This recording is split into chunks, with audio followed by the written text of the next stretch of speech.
Assalamualaikum Bu, perkenalkan nama saya Dr. Serhadi Selini. Hari ini saya dokter yang berjaga di sini. Nah, pada hari ini kita akan melakukan pemeriksaan pada kehamilan Ibu. Sebelum itu saya akan menanyakan beberapa pertanyaan. Apakah Ibu bersedia menjawabnya?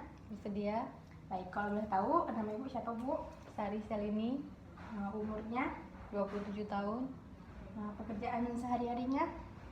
pegawai kontrak Alamatnya di mana Bu? di Lambu. Baik, apakah Ibu tahu hari pertama haid terakhir Ibu? Tahu, Bulan berapa, tanggal berapa? 24 Februari 2020. Berarti ini sudah 8 bulan ya Bu? Iya. Apakah ini kehamilan pertama Bu? Iya, betul. Apakah ada riwayat abortus sebelumnya? Tidak ada. Apakah Ibu menderita diabetes atau darah tinggi? Tidak ada. Bagaimana dengan orang di keluarga Ibu? Apakah ada yang menderita penyakit yang sama? Tidak ada juga. Baik.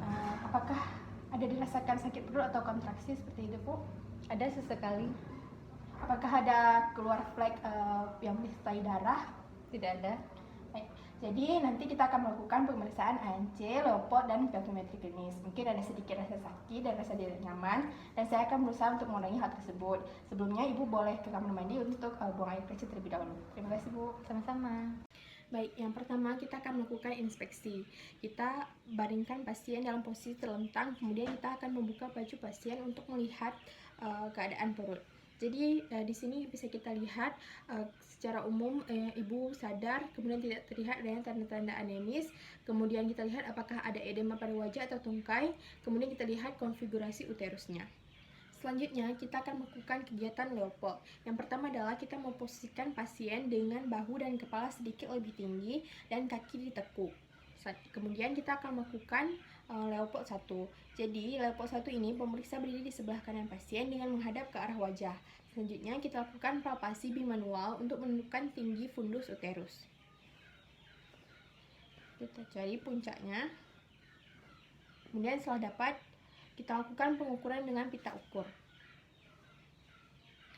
Dari tempat yang kita tandai melalui pusat sampai ke atas sifisis pubis. Di sini didapati tingginya adalah 33.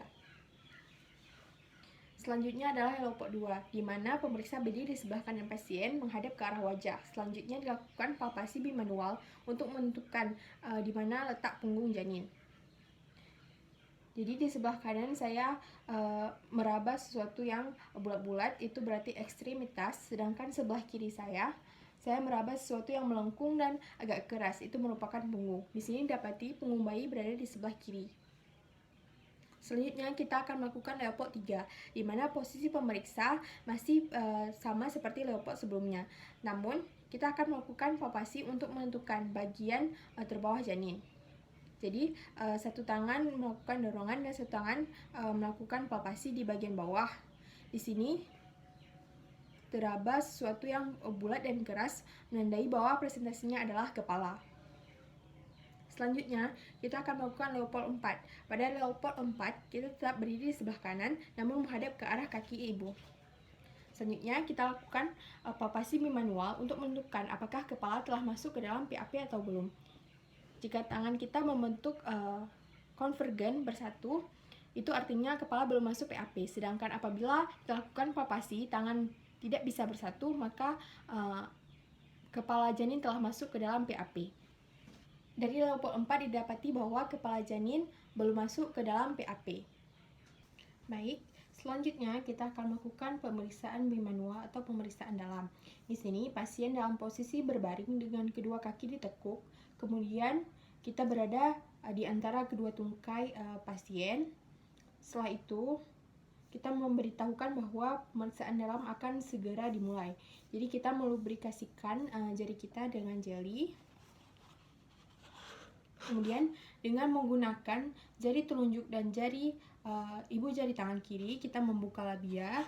Kemudian secara perlahan kita masukkan terlebih dahulu adalah jari tengah untuk membuka jalan, disusul dengan jari telunjuk masuk ke dalam vagina. Setelah itu, tangan kiri kita diletakkan di atas abdomen. Selanjutnya adalah tangan kita yang di dalam vagina mengangkat organ-organ pelvis ke arah atas dan menstabilkannya. Selanjutnya kita akan melakukan palpasi serviks.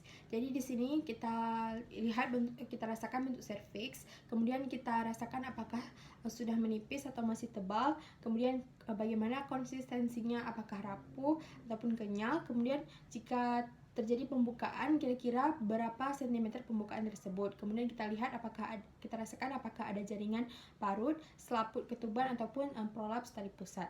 Selanjutnya kita melakukan penilaian terhadap keadaan janin, apakah sudah teraba kepalanya ataupun presentasi lainnya. Selanjutnya berapa jauh turun bagian kepalanya, apakah di Hodge 1, 2, 3 atau 4. Kemudian kita nilai letak suturannya, kemudian kepalanya fleksi atau defleksi. Selanjutnya kita akan melakukan kegiatan pelvimetri klinis. Selanjutnya kita akan melakukan pemeriksaan pelvimetri klinis. Jadi tangan kita sudah masuk ke dalam vagina. Selanjutnya kita melakukan penilaian jarak dari tulang kemaluan atau simfisis pubis hingga ke promontorium. Jika teraba, umumnya kita kurangi dengan 1,5 sehingga didapati konjugata vera atau konjugata sebenarnya. Selanjutnya kita melakukan penilaian terhadap linea terminalis. Umumnya linea terminalis kiri dan kanan, yang teraba adalah sepertiga bagian saja.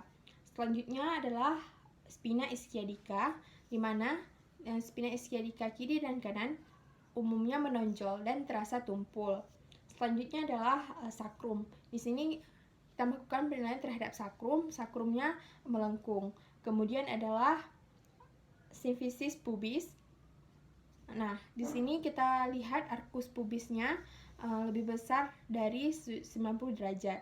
Kemudian ada os koksigis, di mana os koksigisnya ini bisa bergerak ke depan atau ke belakang sehingga memudahkan untuk keluarnya kepala janin. Selanjutnya adalah kita menarik tangan kita keluar secara perlahan sambil memberitahukan pasien. Kemudian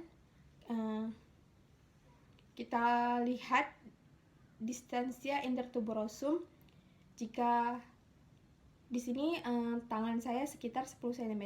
Jika pas 10 cm maka kurang adekuat, namun jika lebih dari 10 cm maka adekuat. Selanjutnya adalah kita melakukan penilaian terhadap jaringan lunak perineum, apakah terdapat bekas luka ataupun jaringan parut di dalamnya.